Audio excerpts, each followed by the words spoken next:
जय श्री माता जी। हम सभी श्री माता जी को प्रणाम करके वंदन लेंगे। We will all bow down to Shri Mata Ji and take Vandan.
तीन महामंत्र और श्री गणेश मंत्र।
हम सभी श्री माता जी के सामने प्रसन्न चित्त होके बैठेंगे. We all will sit in a very joyful state. Shri Mata जी, कृपा करके आज का ध्यान आप जैसा चाहे वैसा हमसे करवा लीजिए. Mother, let today's evening meditation be conducted as per your divine plan.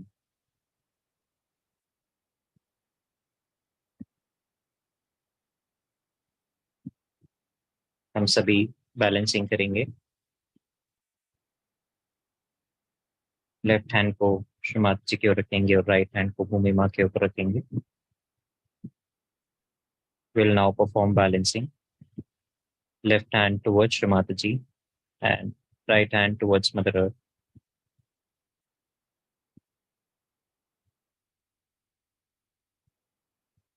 परम पूज्य श्री माता जी, कृपा करके हमारी ईरा नाड़ी पूर्ण रूप से संतुलित कर दीजिए.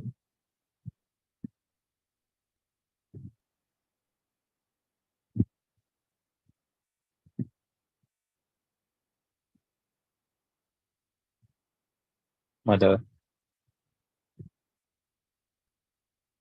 please make our left channel completely balanced.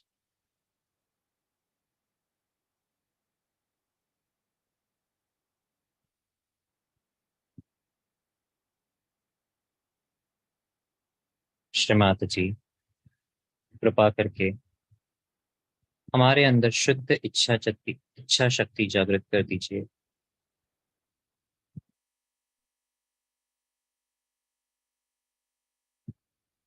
Mother, please bless us with pure desire.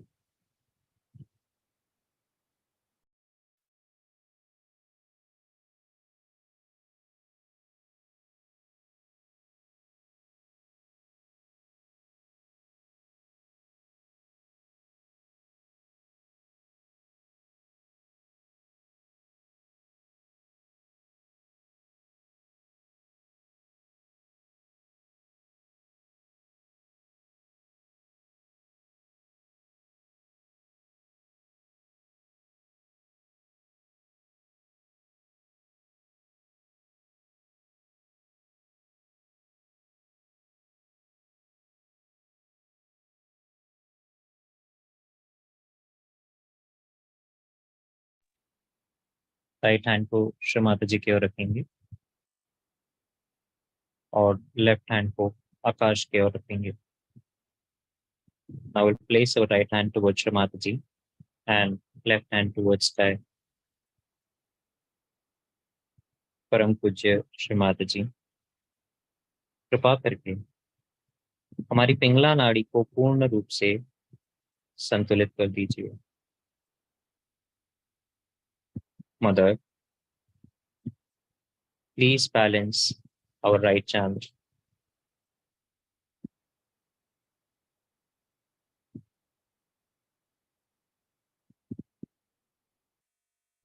माँ, हमारे अंदर शुद्ध क्रिया शक्ति जागृत कर दीजिए.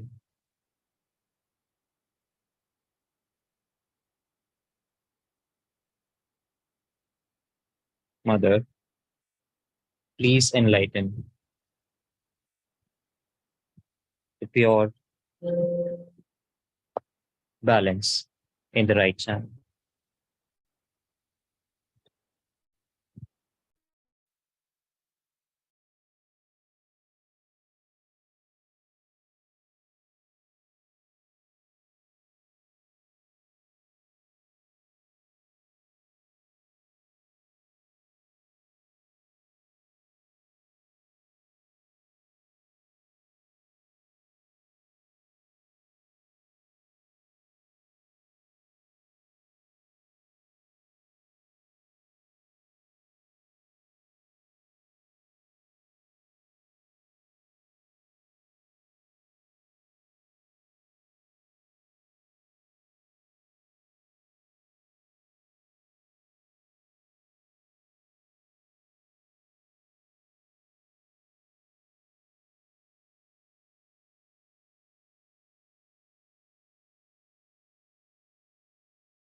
लेफ्ट हैंड को क्षमा जी की ओर रखेंगे।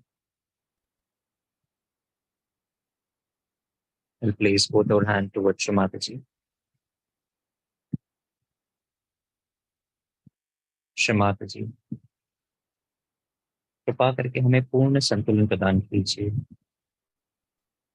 हमारे चित्त को मध्य में लेके आ जाइए।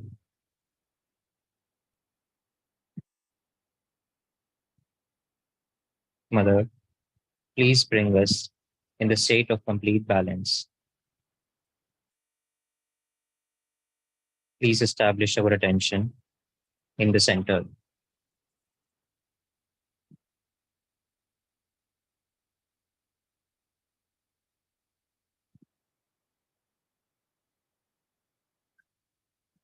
चित्त को हम मूलाधार से सहस्त्रार पे लेके जाएंगे। We'll take our attention from Muladhara to Sahasrara.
इसी स्थिति में हम श्रीमाता जी की अमृतवाणी ग्रहण करेंगे।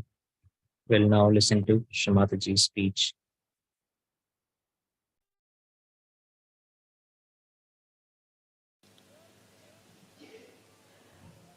Your Kundalini has the power.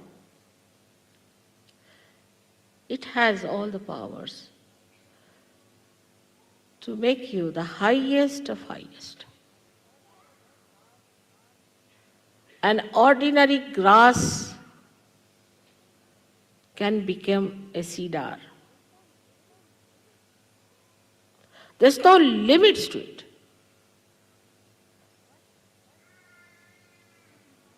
But you must have confidence in yourself and confidence in Sahaja Yoga. If you don't have confidence in yourself or in Sahaja Yoga, nothing can work it out. But the highest of all is the sincerity which nobody can instill in you.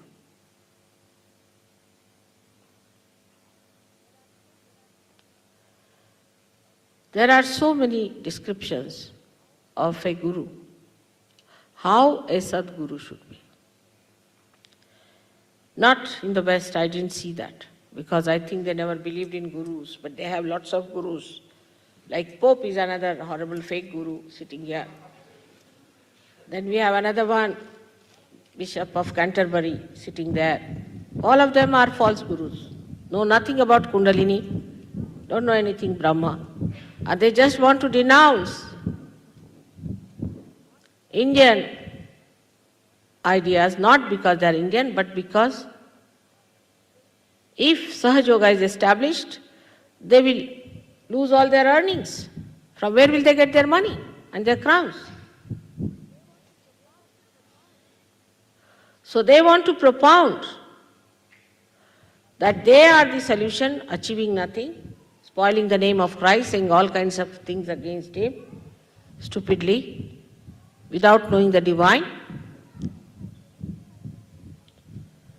Then we have many in the Islam. Horrible people, just the opposite of Muhammad Sahib, doing all wrong things in the name of Muhammad Sahib. It's something like one can understand that a thief has to become an impostor, to behave like a king to show that he is not a thief and to have his thieving done. This is how they are, all of them. Right from India, we have many Brahmins of the same category. This priesthood has to go. Wherever there is a priest, no, it's a mafia. It's a sophisticated mafia.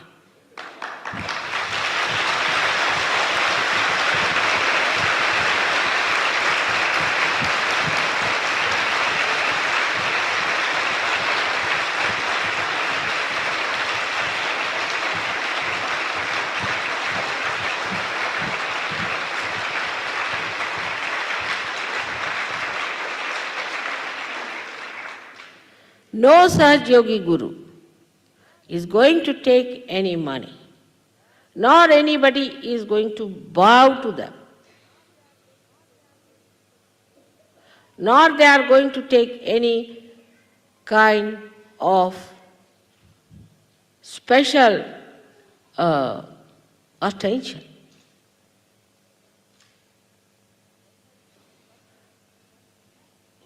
In the sense, in one place, we had an ashram where the guru and the guruvi became very important, and the guruvi wanted her tea to be sent on her bed with a proper table, and she became a mini Mataji or a greater Mataji, because I don't demand many things which she demanded. I never demand anything. Whatever you do is very great for me. And this is how they felt they were great gurus, by asking for this privilege and that privilege. Guru has to suffer the most. That's how he can command. He has to be the example of austerity and of detachment. That's how he is going to get respect. In Sahaja Yoga, nobody is going to respect anybody because that guru has made so much money out of Sahaja Yogis.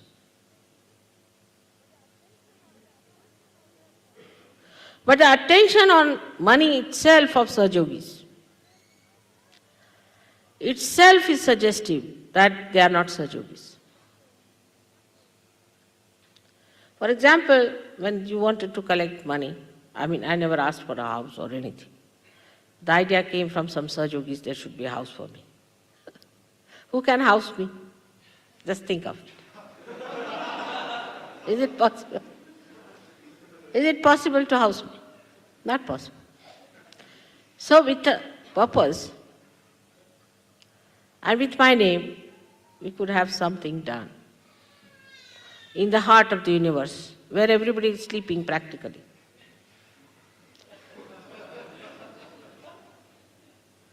We had to do something dynamic there.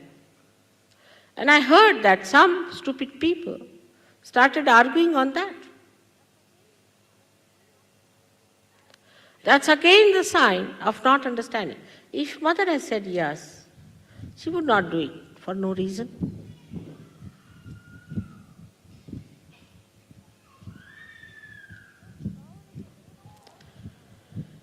So the power of understanding only comes when we become the power of cosmic consciousness.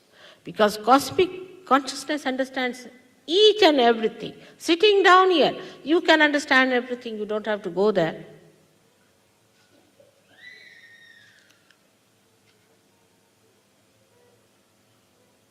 Everything. And because your mother is a Mahamaya, it may not show, but it will expose one day. So you have to depend on that part of Sahaja Yoga that it is a Mahamaya's job. So we should not get disturbed or upset. It will show.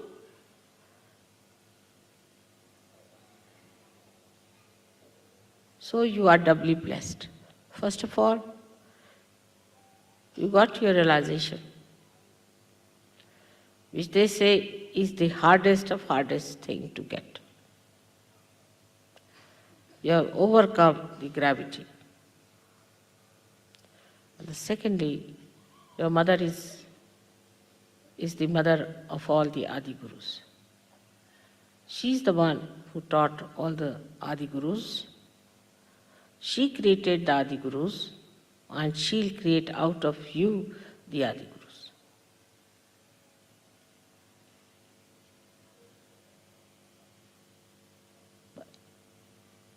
But the quality has to be of gold. The Guru has to himself accept all the challenges, everything, to go through it, to work it out, to cleanse himself, to see for himself how far he has reached. He has not just to depend on some certificates of few people. It's not artificiality. It is not falsehood. It is reality. And when you come to reality, you must know that you have to be satisfied about yourself. Then comes the confidence. That's how the authority comes in. That you are sure of yourself that whatever you are doing is the reality. Reality and nothing else.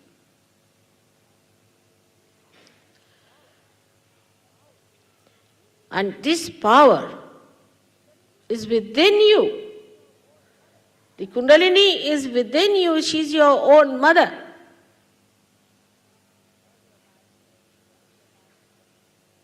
All your life you have wasted in doing all kinds of things. People have gone into lots of penances, doing anti-culture great jobs of ruining themselves and destroying themselves.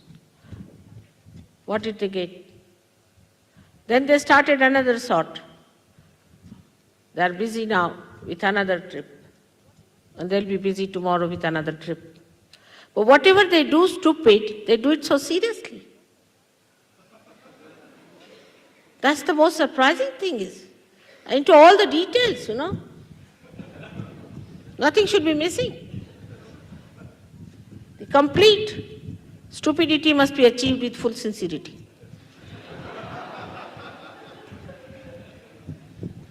That surprises me the most. And then what confidence? If you ask me, why did you do it? He said, what's wrong? You're amazed. There should be a new word rather than bumptiousness for this kind of thing. That you cut your nose, and when the doctor asks you, why did you cut it, he says, what's wrong? I've done it well, better than you could do. This is how human nature is. That's stupid. But when it comes to reality, how are you? devastatingly. We work out our destruction, our construction, and our ascent. Do we do it that assiduously, with that caution, with that care, with that detailed understanding?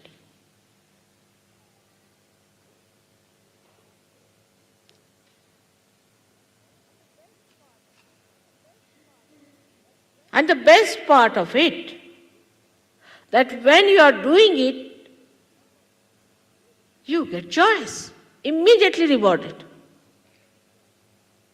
For example, doing all this, you must have all enjoyed, no doubt. Anything that you do in the name of God is immediately rewarded. The subtlest of subtle in the form of joy, and grossest of grossest in the form of all kinds of things. So why not do it something with complete understanding, meticulously, carefully? Why not?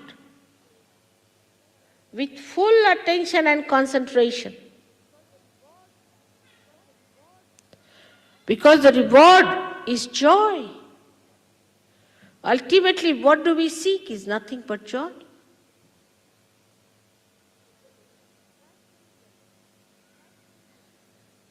Rationally we understand,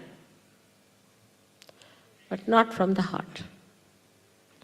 It doesn't go in the heart easily.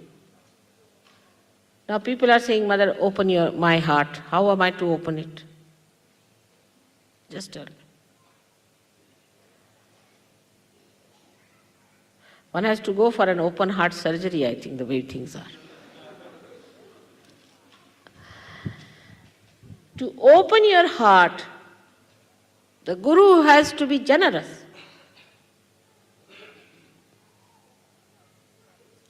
Whatever these other gurus are doing, just the opposite of that. What have you given? For example, you are having some people with you in your house, and you are the Guru. What have you given to them?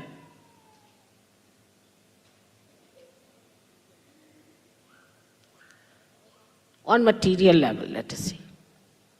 Then on physical level, have you ever massaged their head? I have massaged so many people's head. At least 50% of you had that.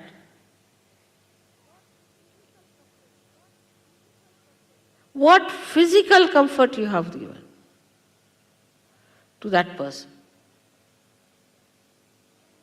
If you are the Guru. Then what is the emotional confidence you have given to that person? If you are shouting for that person, why did you keep it there? Why didn't you keep it here?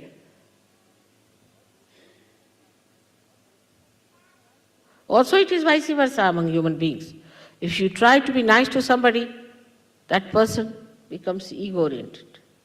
Dangerous stuff, you know. You are nice to somebody, you are kind to that person, you give him some money or you give him something. Then they say ego comes in that person. I'm surprised sometimes. How can it be? But it happens. I mean, I have been victim of such a nonsense. That people had to say, Mother, you spoiled that person. Just don't know, how can I spoil?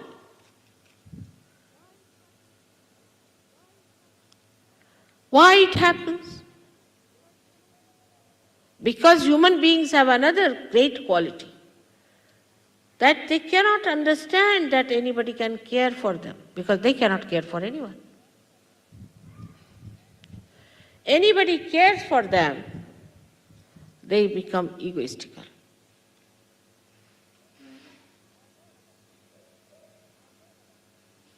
I have known about some Indians who went abroad And people thought Indians have come as if Adi Gurus have come. There can be worse than you people. And are, no doubt. And then you start worshipping them as Indians. And then you understand that this is just a donkey from India you have brought, which is kicking you all the time. The image of that Indian goodness is not there. Because of this problem, the Guru finds it impossible how to deal with the disciples.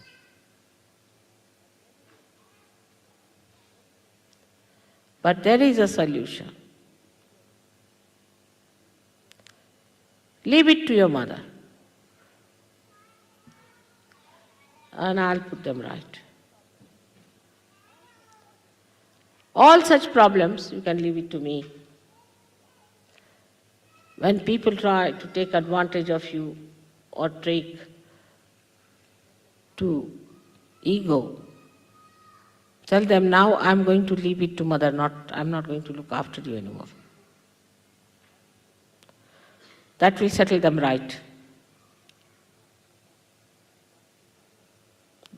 They do not know that this cosmic consciousness is also very mischievous. It has lots of mischiefs up its sleeves. And it can work out such mischiefs that people are amazed and aghast. So all such problems, if you cannot deal, you can leave it to me. And another one is to their Kundalini, to tell them that they are catching on this or catching on that. It's your duty to tell them that you are catching on your ego. Better be corrected.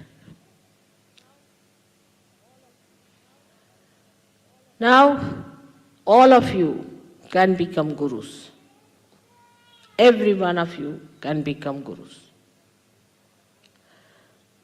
And can develop that great capacity to be one with that cosmic consciousness, completely out of the clutches of the gravity of the earth, materialism.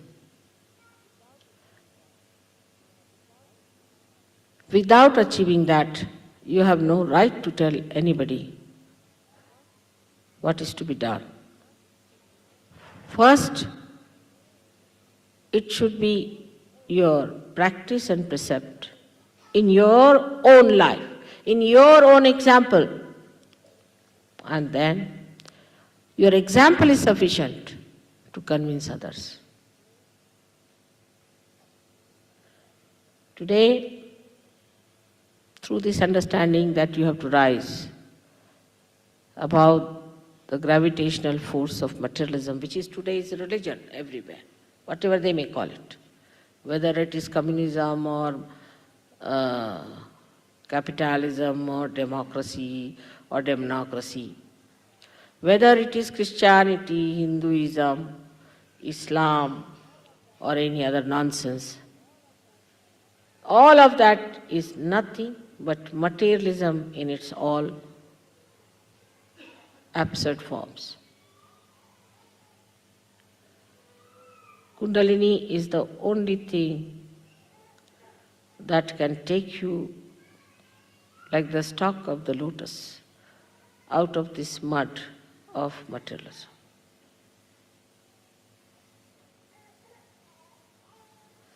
And that is what one has to achieve, especially in the West.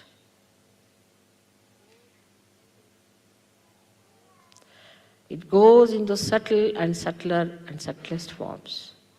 So be on the lookout, and ultimately it expresses itself as ego. All materialists are egoistical, racist.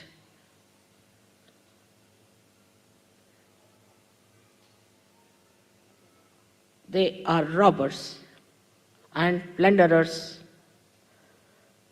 They go to other countries like South Africa and settle down nicely, robbers and plunderers, and extracting the wealth of another.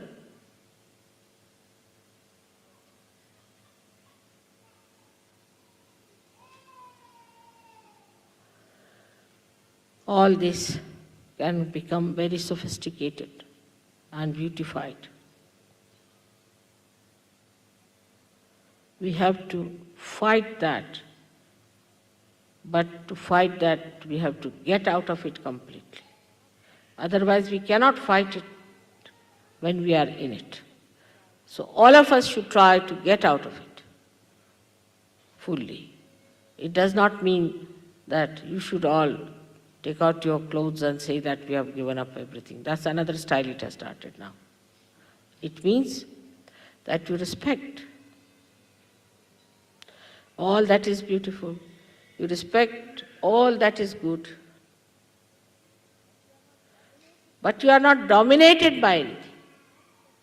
You are not in the clutches of anything.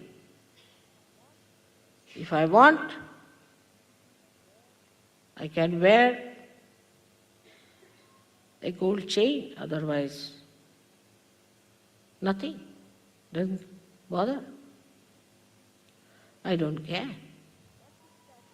That should be the attitude. If I have, or if I have to, I will. Nothing can dominate me. Nothing can give me status. I stand on my own status and on my position and on my authority because I am that pure consciousness.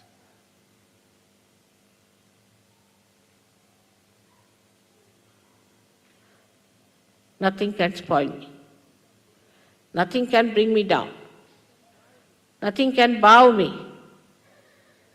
I cannot make anyone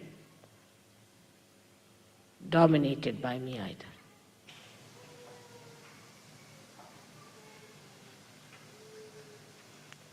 This is how we are going to become great gurus. Imagine 620 people are here, and one guru is sufficient to change the whole world. With 620 gurus, God save the world now.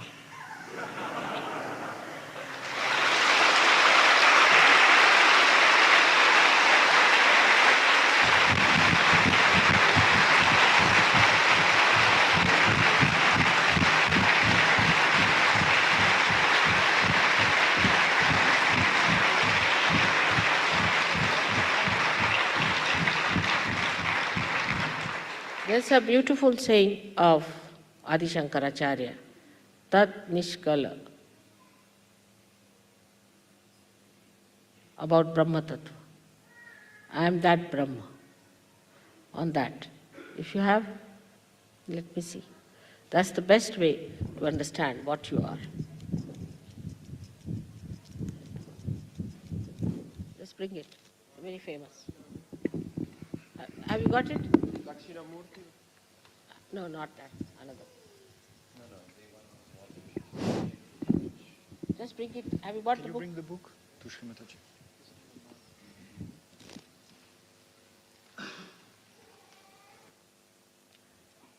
My chashma is in the purse as well.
This is the one. Nirvana should come. This one is the one. You just read it in English language. I don't need to just.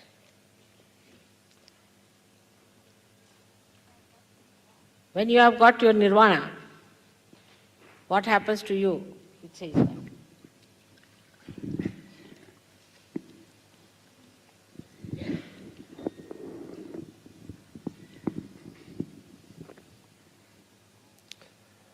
Home. I'm neither the mind, intelligence, ego, nor chitta, neither the ears nor the tongue, nor the senses of smell and sight, neither ether nor air, nor fire, nor water, nor earth. I am eternal bliss and awareness. I'm Shiva, I'm Shiva. I'm neither the prana, nor the 5 vital breaths, neither the 7 elements of the body, nor its 5 seats, nor hands, nor feet, nor tongue, nor other organs of action. I'm eternal bliss and awareness.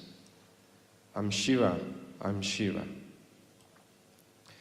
Neither greed nor delusion, loathing nor liking have I. Nothing of pride or ego, of dharma or liberation, neither desire of the mind, nor object for its desiring. I'm eternal bliss and awareness. I'm Shiva, I'm Shiva.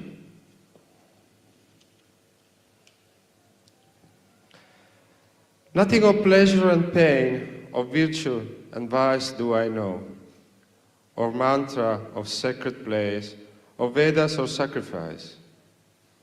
Neither I am the eater, the food, nor the act of eating. I am eternal bliss and awareness. I'm Shiva, I'm Shiva. Death or fear I have known, nor any distinction of caste, neither father nor mother, nor even a bird have I. Neither friend nor comrade, neither disciple nor guru. I'm eternal bliss and awareness. I'm Shiva, I'm Shiva. I have no form or fancy. The all-pervading I am. Everywhere I exist. And yet, I'm beyond the senses. Neither salvation have, nor anything to be known. I'm eternal bliss and awareness. I'm Shiva, I'm Shiva. That's what you are. You are eternal bliss and awareness, the consciousness, the pure consciousness. I think this must be, everybody must remember by heart and must say in all the ashrams. That's a very good way of remembering what you are. May God bless you.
जय श्री माता जी।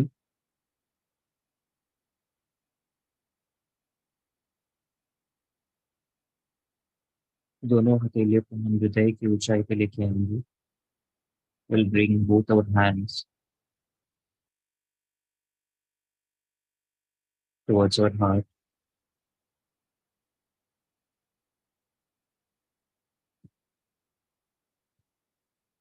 and we'll pray to Shri Mata Ji, by your grace,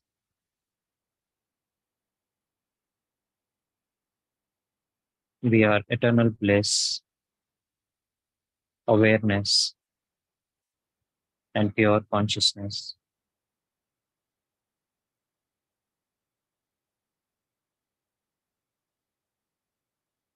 Shri Mata Ji, आज के इस सुंदर ध्यान के लिए और चैतन्य के लिए हम आपको कोटि कोटि धन्यवाद करते हैं। श्री माता जी, Mother, we thank you for today's beautiful meditation and Param Chaitanya. हम सभी श्री माता जी को प्रणाम करके वंदन लेंगे। We will go down to Shri Mata Ji and take Vandan. Jai Shri Mata Ji.